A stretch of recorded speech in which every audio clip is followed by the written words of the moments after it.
పరిశుద్ధ గ్రంథాలు తెరిచి లూకాసు వార్త 2వ అధ్యాయము 10-11 వచనాలు చదువుతాం. అందరికీ తెలిసిన వాక్యమే. లూకాసు వార్త 2వ అధ్యాయము 10-11 వచనాలు. అయితే ఆ దూత, భయపడకుడి, ఇదిగో ప్రజలందరికీ కలుగదు మహా సంతోషకరమైన స్వర్తమానము నేను మీకు తెలియజేయుచున్నాను. దావీదు పట్టణమందు నేడు రక్షకుడు మీ కొరకు పుట్టి ఉన్నాడు, ఈయన ప్రభు అయిన క్రీస్తు. చదవబడిన ఈ వాక్యం మనందరి వెనుకల్లో దేవుడు దీవించి ఆశీర్వదించును గాక. ఆమేన్. కూడి వచ్చిన మీ అందరికీ ప్రభువును ప్రియలోక రక్షకుడైన యేసుక్రీస్తు వారి ప్రశస్తమైన నామంలో వందనాలండి. జీవితంగా ఈ ఉదయకాల వేళ ప్రభు నామాన్ని మహిమపరచుటకు, ప్రభు నామాన్ని స్తుతించుటకు దేవుడు మనకిచ్చిన ఈ గొప్ప తరుణాన్ని బట్టి 2 చేతులు పైకి దగ్గరగా దేవునికి స్తోత్రం చెల్లిందాం. హల్లెలూయా. మనందరికీ తెలిసిన వాక్యమే మనం చదువుకున్నాం. మనందరూ సుపరిచితమైన వాక్యం, సండే స్కూల్ పిల్లలకు సైతం వచ్చిన వాక్యం ఏంటండి? దావీదు పట్టణమందు నేడు రక్షకుడు మీ కొరకు పుట్టి ఉన్నాడు, ఈయన ప్రభు అయిన క్రీస్తు. దేవునికి స్తోత్రం చెల్లిందాం. హల్లెలూయా. దేవుడు మనతో మాట్లాడుతున్న వేళ, వారంలో మనం పని చేసుకుని 7వ రోజున లేదా మొదటి దినాన దేవుని సన్నిధికి వచ్చి మనం గడుపుతున్నప్పుడు దేవునికి సంపూర్ణంగా సమయం కేటాయించాలి. మన మనసులు ఇంకా ఎక్కడ ఉండకూడదు. చదవబడిన ఈ వాక్యము దేనికి సంబంధించిందండి? దేనికి సంబంధించింది? క్రిస్మస్ కానీ చాలా మంది పరిమితం చేసేస్తూ ఉంటారు. కానీ మన చేతిలో ఉన్న ఈ జీవగ్రంథము, మనం చదువుకుంటున్న వాక్యము దేనికి లిమిటెడ్ కాదు, దేనికి పరిమితి చెందింది కాదు, కానీ అపరిమితమైనది దేవుని యొక్క వాక్యము. ప్రతి సందర్భంలోనూ మనం చదువుకోవచ్చు. క్రిస్మస్ మాత్రమే వాక్యం చదవాలని లేదు, కానీ దేవుడు తన యొక్క మొదటి రాకడలో ఏ విధంగా వచ్చాడో ప్రవచనాల నెరవేర్పు గురించి రాయబడిన మాటలు మనం ధ్యానం చేసుకోవచ్చు ఎనీ టైం.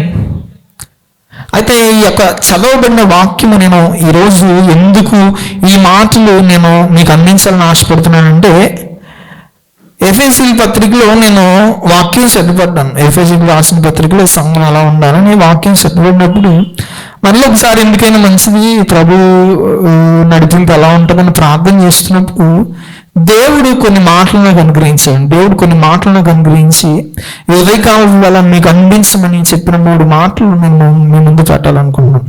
చదవబడిన ఈ వాక్యం మనము క్రిస్మస్కి పరిమితం చేస్తాం కాబట్టి ప్రపంచవ్యాప్తంగా జరుపుకునే పండుగ క్రిస్మస్. క్రిస్మస్ అంటే కేవలం వాడపల్లిలో జరుపుకునేదో, కొత్తపేటలో జరుపుకునేదో, లేకపోతే మన ఆంధ్ర రాష్ట్రంలో జరుపుకునేదో, భారతదేశంలో జరుపుకునేది కాదండి. భూమి ఎక్కడి నుంచి ప్రారంభించబడుతుందో, ఎక్కడ అంతమవుతుందో, ప్రారంభం మొదలుకుని ముగింపు వరకు ఉన్న ప్రతి దేశంలోనే జరుపుకునే పండుగ. దేవునికి స్తోత్రం చెల్లిందాం. హల్లెలూయా, హల్లెలూయా. క్రిస్మస్ అంటే ఈవెన్ క్రీస్తుని వ్యతిరేకించే దేశాలు కూడా, క్రీస్తుని వ్యతిరేకించే దేశాలు అనగా చైనా కానివ్వండి, రష్యా కానివ్వండి, ఇంకా అరబ్ కంట్రీస్లో కానివ్వండి, ప్రతి దేశంలోనూ ప్రతి ఒక్కరు క్రిస్మస్ జరుపుకుంటారు. ఈ మధ్యకాలంలో నేను ఒక సన్నివేశం చూశాను, చాలా ఆశ్చర్యం కలిగించింది. ఒక మతోన్మాది మనల్ని నీచంగా తిడుతూ ఉంటాడు. మీ దేవుడు కనీసం సిలువలో 3 మేకులు కూడా పీక్కోలేకపోయాడని తిడుతూ ఉంటాడు. మన దేవుణ్ణి దూషిస్తూ హేళన చేస్తూ ఉంటాడు ఒక మతోన్మాది. ఆయన హిందూ మతంలో ఒక తెగకు సంబంధించిన వాడు. ఇస్కాన్ అనగా వారు కృష్ణుణ్ణి ఆరాధిస్తారు. ఇస్కాన్ అనగా వారు కృష్ణుని ఆరాధిస్తారు. వారు ఏం చేస్తున్నారంటే క్రిస్మస్ పండుగను, ఈ యొక్క క్రీస్తు జన్మ యొక్క వృత్తాంతాన్ని వారు దత్తత తీసుకుంటున్నారు, వాడు అడాప్ట్ చేసుకుంటున్నారు. ఎలాగనుకుంటున్నారా? ఆస్ట్రేలియా దేశంలో ఈ మధ్యకాలంలోనే జరుగుతుంది ఇది. ఆస్ట్రేలియా దేశంలో క్రిస్మస్ సీజన్ వచ్చేసరికి వారు చేస్తున్న పని ఏంటంటే, సాధారణంగా వారిని ఎక్కువ మన దక్షిణ భారతదేశంలో ఎక్కడ కూడా తిరుగుతూ ఉంటారు, కానీ ఎక్కువ దక్షిణ భారతదేశంలో చూస్తూ ఉంటాం. దక్షిణ భారతదేశం కాదు, ఉత్తర భారతదేశంలో మనం చూస్తూ ఉంటాం. వారు ఎలాగంటే ఈవెన్ బయట దేశాల నుంచి వచ్చిన ఫారినర్స్ని కూడా వాళ్ళు మత మార్పులు చేసి క్రైస్తవుల్ని హిందువులుగా మార్చి వారిని రోడ్డు మీద డ్రమ్స్ తోటి, హార్మోనియం తోటి భజన గీతాలు పాడిస్తూ ఉంటారు. వారు రోడ్డు మీద ఏం చేస్తూ ఉంటారంటే వాళ్ళు కృష్ణుడి పాటలు ఏదో పాడుకుంటూ భజన చేస్తూ ఉంటారు. వారు ఏం చేస్తున్నారో తెలుసా? ఆస్ట్రేలియా దేశంలో ఈ క్రిస్మస్ సీజన్ పురస్కరించుకుని ఎవరైతే కృష్ణుడు అని అంటున్నారో ఆయనకి, అతగాడికి ఏం చేశారంటే క్రిస్మస్ డ్రెస్ వేశారండి. పైన ఒక టోపీ పెట్టారు. వాళ్ళు చేస్తున్న పని ఏంటో తెలుసా? క్రిస్మస్ తాత డ్రెస్ వాళ్ళందరూ వేసుకుని కృష్ణుడి పాటలు పాడుతున్నారు. వాళ్ళు అడాప్ట్ చేసుకుంటున్నారు పండుగను. ఇది పరిమితమైన పండగ కాదు, ఇది ఒకరికి సంబంధించిన లిమిటెడ్ పండగ కాదు. మొత్తం ప్రపంచ వ్యాప్తముగా అందరూ ఆయన్ని కొనియాడే పండుగ. దేవునికి స్తోత్రం కలుగును గాక. ప్రపంచ వ్యాప్తముగా ఆయన అందరూ ఆరాధన చేసే పండుగ క్రిస్మస్. అంటే ఏదో ఇప్పుడు ఉదాహరణకి మన భారతదేశానికి సంబంధించిన వ్యక్తి కాబట్టి మహాత్మా గాంధీ పుట్టినరోజు, మహాత్మా గాంధీ జయంతి అక్టోబర్ 2వ తారీఖున జరుపుకుంటారు. ఇదే పండుగ మనకు సెలవు దినం అమెరికాలో జరగాలంటే జరగదు. ఎందుకంటే ఆయన ఆ దేశానికి చెందిన వ్యక్తి కాదు. అమెరికా దేశస్తులు, ఇది ఐదర్ అబ్రహాం లింకన్ కావచ్చు, ఇంకా అగ్రదేశాల్లో ఆ యొక్క దేశంలో ప్రెసిడెంట్గా చేసిన వారు ఎవరైనా ఒకవేళ చనిపోతే ఈవెన్ వాళ్ళు జయంతులు, వర్ధంతులు సెలబ్రేట్ చేసుకోరు, హాలిడేస్ ఉండవు. ఒకవేళ వాళ్ళు అలా చేయొచ్చు. ఒక దేశానికి లిమిటెడ్, ఒక పరిమితి చెందిన వ్యక్తి ఈ మహాత్మా గాంధీ దేశానికి చెందిన వ్యక్తి కాబట్టి ఈ దేశంలో ఆయన జయంతి జరుగుతుంది. ఆ దేశంలో ఇంకొక వ్యక్తి పరిమితి చెందిన వ్యక్తి కాబట్టి ఆ దేశానికి మాత్రమే ఆ యొక్క పండుగ జరుగుతుంది. కానీ యేసుక్రీస్తు ప్రభువారు ఏ పరిమితి లేని సమస్త భూ జంతువులకు, సమస్త భూమి మీద సృష్టించిన సమస్త సృష్టికి కారణభూతుడు కనుక అపరిమితము లేని దేవుని పండుగ, అపరిమితము లేని దేవుని జన్మదినోత్సవము ఆరాధనోత్సవముగా జరగబడుతుంది. దేవునికి మహిమ కలుగును గాక. ప్రపంచ వ్యాప్తముగా ఏ భేదము లేకుండా, కుల భేదము ఉండదు, ప్రాంతీయ భేదము ఉండదు, రాష్ట్ర భేదము ఉండదు, దేశ భేదము లేదు, ఏ భేదము లేకుండా అందరూ జరుపుకునే పండుగ ఈ యొక్క క్రిస్మస్ పండుగ. ఎందుకంటే చూడండి, క్రిస్మస్ అంటే సంపూర్ణ క్రిస్మస్ వృత్తాంతంలో ఒకటే జరుగుతూ ఉంటుంది, ఆరాధన చేస్తూ ఉంటారు. ఎందుకంటే క్రిస్మస్ అనే పదంలోనే ఆరాధన ఉంది. క్రిస్మస్ని 2 పదాలుగా విభాగించారు, క్రైస్ట్ అండ్ మస్. మస్ అంటే ఆరాధన, అంటే క్రీస్తుకు ఆరాధన, క్రీస్తుని ఆరాధిస్తారు. చూడండి, ఈవెన్ దేవదూతలను మొదలుకొని గొల్లలు, జ్ఞానులు, ఆయన చూడడానికి వచ్చిన ప్రతి ఒక్కరు ఏం చేశారు? దేవునికి ఆరాధన చేశారు, దేవుణ్ణి స్తుతించారు, దేవుణ్ణి కీర్తనలతో పాడారు, ఆయన్ని పొగడారు, ఆయన్ని కొనియాడారు. క్రిస్మస్ అనగా దేవుణ్ణి ఆరాధన చేస్తారు. సమస్త దేశాలన్నీ ఈ సీజన్ ఆఫ్ జాయ్లో, ఈ సంతోషకరమైన ఈ యొక్క నెలల్లో దేవుని ఆరాధన చేస్తున్నారు. బాగుంది, చాలా బాగుంది. చక్కగా లైటింగ్స్ పెడతారు చర్చెస్కి, చక్కగా మంచి మంచి దుస్తులు ధరిస్తారు.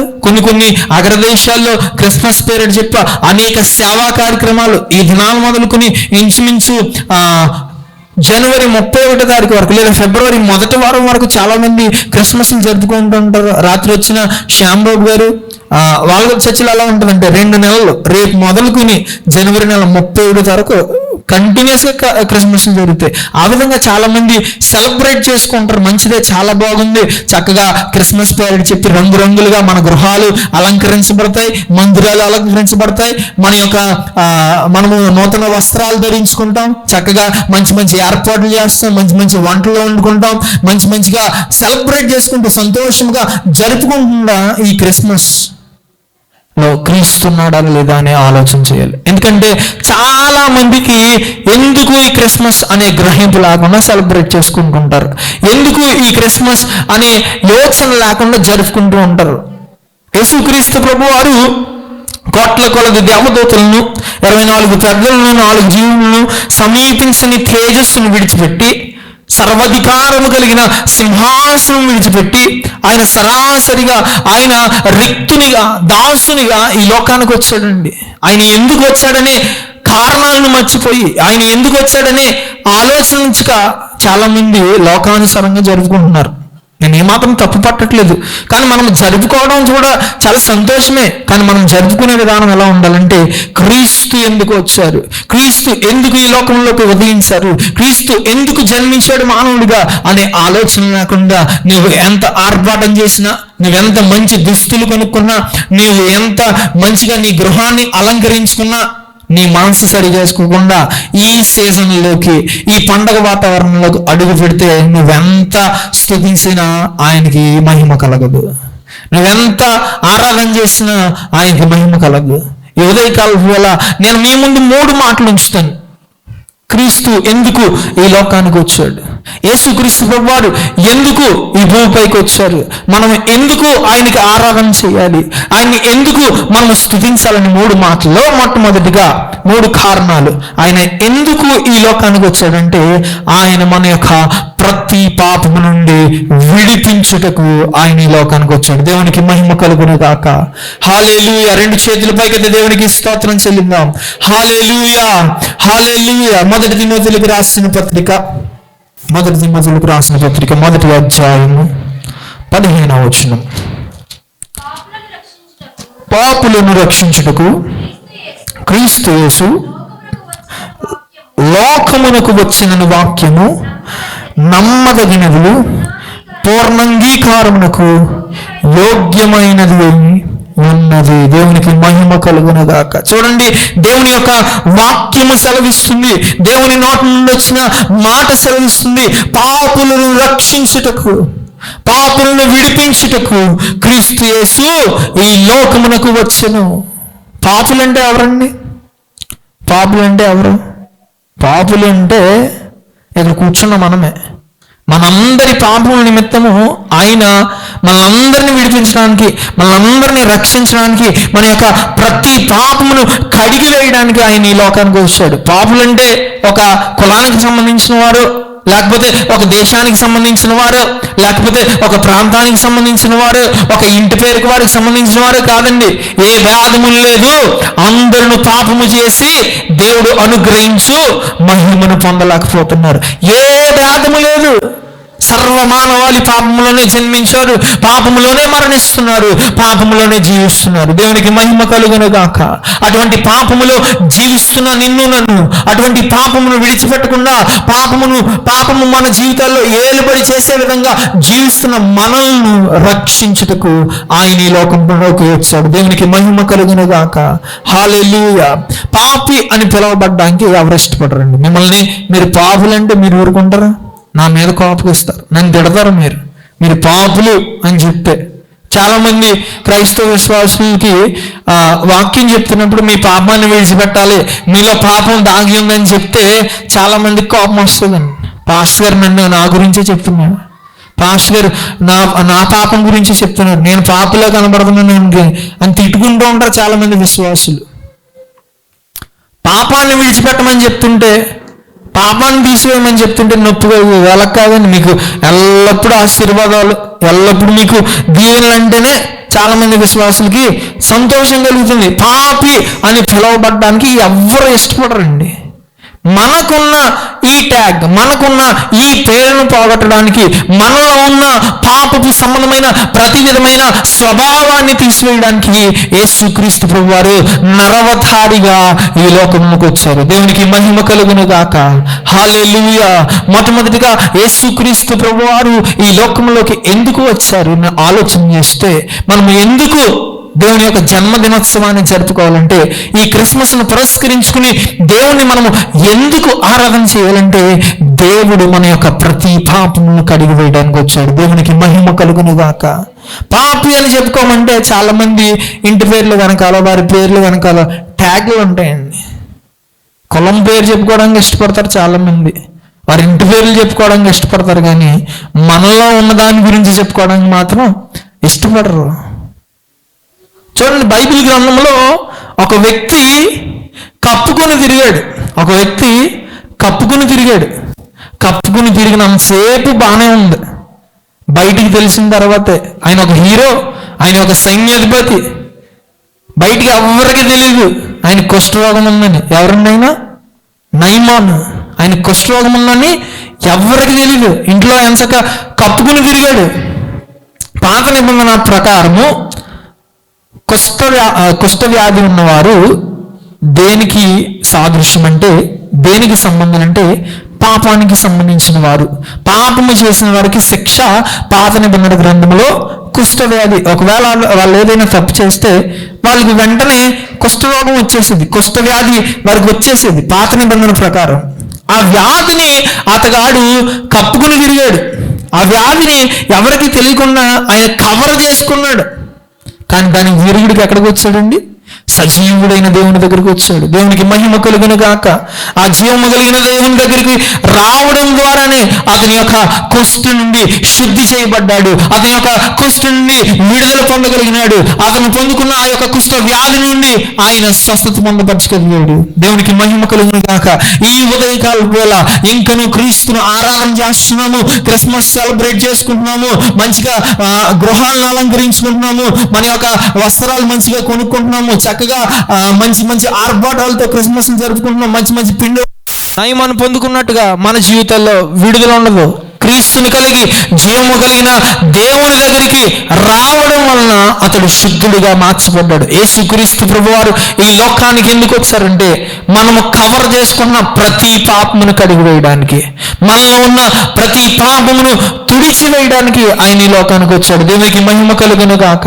హల్లెలూయా. అందుకే మనం పాడుకుంటూ ఉంటాం, ప్రతి ఘోర పాపమును కడుగును మన యేసయ్యా రక్తము.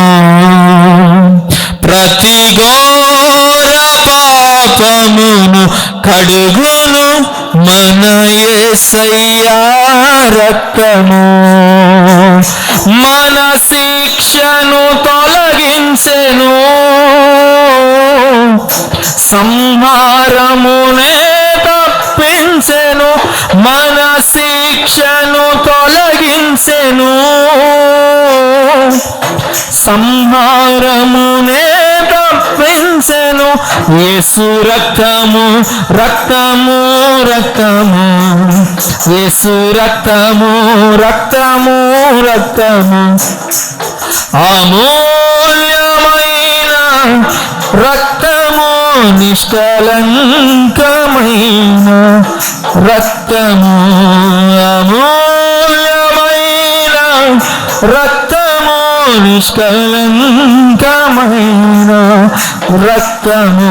యేసు రక్తము రక్తము రక్తము, యేసు రక్తము రక్తము రక్తము. హల్లెలూయా.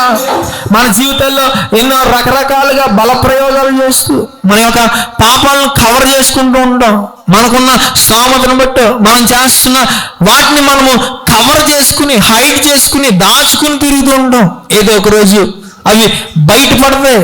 ఏదో ఒక రోజు దేవుని దగ్గరికి వచ్చి నువ్వు శుద్ధి చేసుకోకపోతే, నీవు నీ పాపాన్ని కడుగుకోకపోతే, నీ మనసును నువ్వు నూతనముగా మార్చుకోకపోతే, నువ్వెన్ని క్రిస్మస్ ఆరాధనలు చేసినా, నువ్వెన్ని ప్రార్థనలకు వచ్చినా వ్యర్థమే. దేవుని యొక్క వాక్యం మనకు సెలవిస్తున్న ఆయన పాపుల్ని రక్షించుటకు ఈ లోకానికి వచ్చి ఉన్నాడు. ఈ ఉదయకాలం వేళ క్రిస్మస్ నెలలోకి ప్రవేశించబోతున్నాం. మనము క్రిస్మస్ ఆర్భాటాలు మొదలవబోతున్నాయి. మన మందిరంలో, మన గృహాల్లో, మన గ్రామాల్లో క్రిస్మస్ సెలబ్రేట్ చేసుకుంటున్నాం. మనం క్రిస్మస్ను జరుపుకుంటున్నాం. మనం యేసుక్రీస్తు ప్రభువారు మన యొక్క పాపములను తీసివేయడానికి వచ్చాడని గ్రహింపు లేకుండా నీవు చేసుకుంటే, యేసుక్రీస్తు ప్రభువారిని ఆయన మన పాపాలను క్షమిస్తాడని ఏమాత్రం గ్రహింపు లేకుండా ఇంకను పాపపు జీవితాన్ని జీవిస్తూ నీవు పండుగ చేసుకుంటే, ఏమాత్రము అది ఆయనకి మహిమనిచ్చే పండుగ కాదు.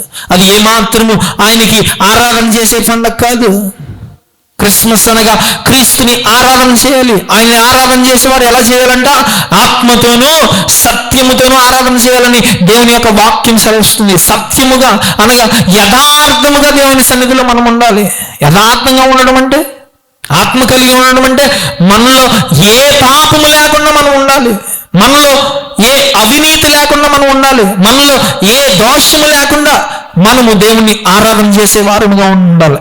ఒక కాకు ఉందంటండి, ఒక కాకి ఏం చేసిందంటే సున్నం బకెట్లో పడిపోయిందంట. సున్నం తెలుసు కదమ్మా, సున్నం అంటే తెలియదు అన్నట్టు చూస్తున్నారు. పైన వేశారు కదా వైట్ వాష్, వైట్ వాష్ అంటారు ఇంగ్లీష్లో. సొమ్ములో పడిపోయిందంట. సొమ్ములో పడిపోయినప్పుడు ఏమవుతుందని కాకి ఎలా ఉంటుందని, నల్లగా ఉన్న కాకి తెల్లగా అయిపోద్ది. ఆ కాకి అనుకున్నదంట నేను వెళ్ళి పావురాల్లో కలిసిపోవాలనుకున్నాడంట. వెళ్ళిపోయింది. పావురాల దగ్గరికి వెళ్ళిపోయినప్పుడు తేడా వచ్చేస్తుంది కదా. పావురం సైజు వేరు, కాకి సైజు వేరు. పావురం ముక్కు వేరు, కాకి ముక్కు వేరు. అదే నువ్వేంటి ఎలా ఉన్నావని అడుగుతున్నాయంట పావురాలు. నువ్వేంటి ఎలా ఉన్నావు, నువ్వు ఎక్కడి నుంచి వచ్చావని అడుగుతుంటే నేను ఈ దేశపు పావురాన్ని కాదు వేరే దేశం నుంచి వచ్చాను అన్నదండి. ఈ దేశపు పావురాన్ని కాదు నేను వేరే దేశం నుంచి వచ్చాయంటే వేరే దేశంలో ఎలా ఉంటాయేమో పావురాలు అనుకున్నాయంట. అదేంటి నీ ముక్కు ఎలా ఉంది, నా ముక్కు ఎలా ఉందని అడుగుతుందంట. మా దేశంలో అలాగే ఉంటుంది, మా దేశం కొరకు పొడిచి నా ముక్కు ఎలాగ అయిపోయింది అన్నదంట. అదేంటి నువ్వు అన్నీ తినేస్తున్నావు, పావురాలు అన్నీ తినవు కదా అని అడుగుతుంటే మా దేశంలో ఇలాగే ఉంటుంది అన్నదంట. ఒక రోజు అంట భయంకరమైన వర్షం వచ్చిందంట. భయంకరమైన వర్షం వచ్చినప్పుడు ఏమవుతుంది, సొన్నమంతా పోయి కాకి అసలు రంగు బయటపడిపోయిందంట. మన బ్రతుకులు కూడా అంతే.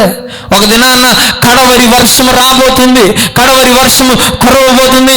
ఇంకా నీ పాపములు కప్పుకుని, ఇంకా నీ యొక్క అవిధేతలను కప్పిపుచ్చుకుని తిరుగుతున్నాను.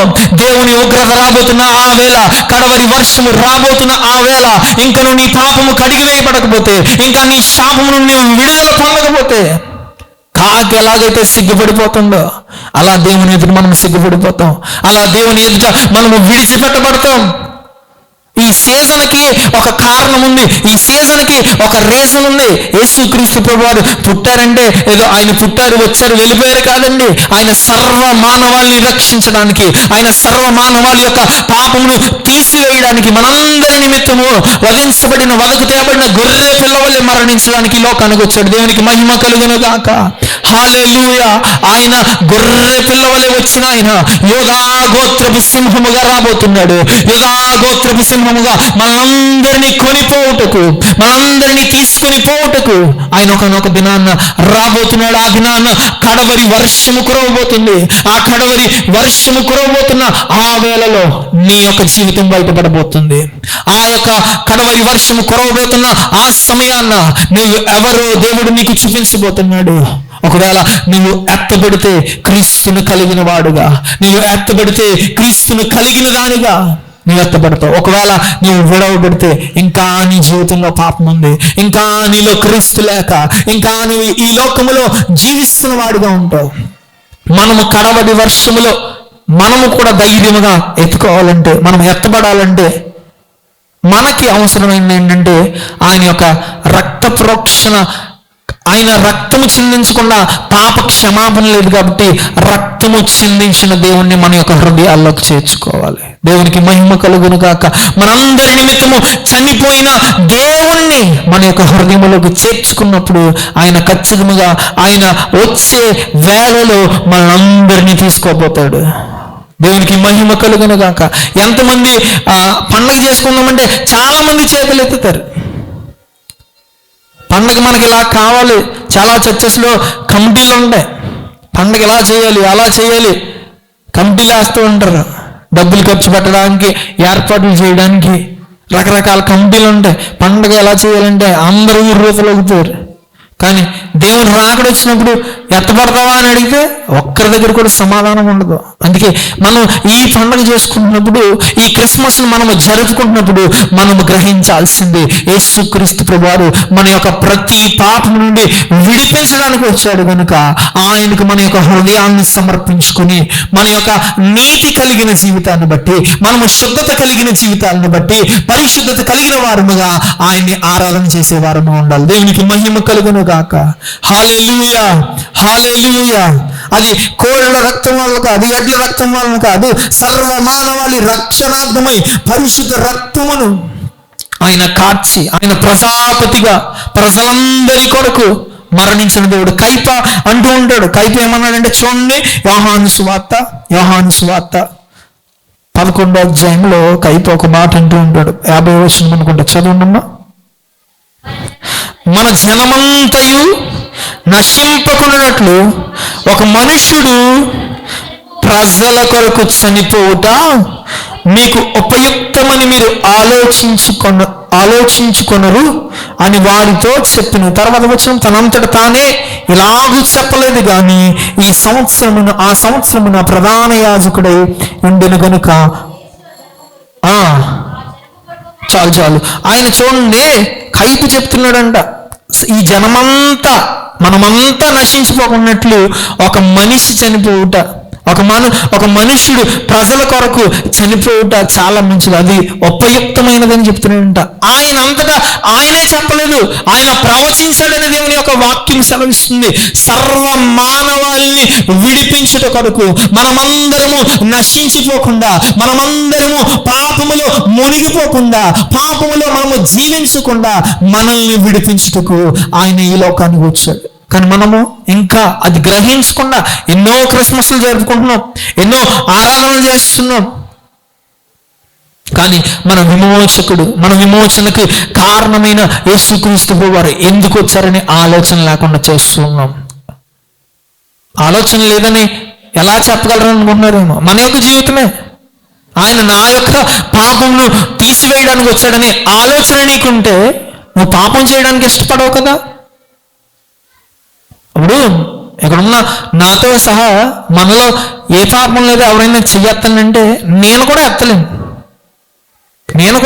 ఎందుకంటే మానవ స్వభావం అలాంటిది. మానవుల్లో పాపము అపరిమితముగా ఉంది, పరిమితితో కాదు అపరిమితముగా పెరిగిపోయిందంట. నాట్ లిమిటెడ్, అన్లిమిటెడ్గా మానవుడు పాపం చేస్తున్నాడు. ఆ మానవుడి యొక్క పాపపు విమోచన కొరకు ఆయన వచ్చున్నాడనే గ్రహింపు లేకుండా నీవు జీవిస్తూ ఉంటే క్రీస్తుని కలిగిన వాడిగా కాదు, క్రీస్తు లేని వాడిగా జీవిస్తున్నాం మనము. ఆయన కాచిన రక్తము మన యొక్క విడుదలకి సాధనము. ఆయన మానవుని పాప దాస్యపు సుంకముల నుండి విడిపించుటకు, ఆయన విడుదలను అనుగ్రహించుటకు ఆయన మహిమను విడిచిపెట్టి ఇక్కడికి వచ్చాడు. ఆయనకి ఉన్న సర్వ అధికారాన్ని విడిచిపెట్టి ఈ లోకానికి వచ్చాడు. ఆయనకున్న సింహాసనాన్ని విడిచిపెట్టి ఆయన లోకానికి వచ్చాడు. ఆయన చేసిన త్యాగం ఎంత గొప్పదండి.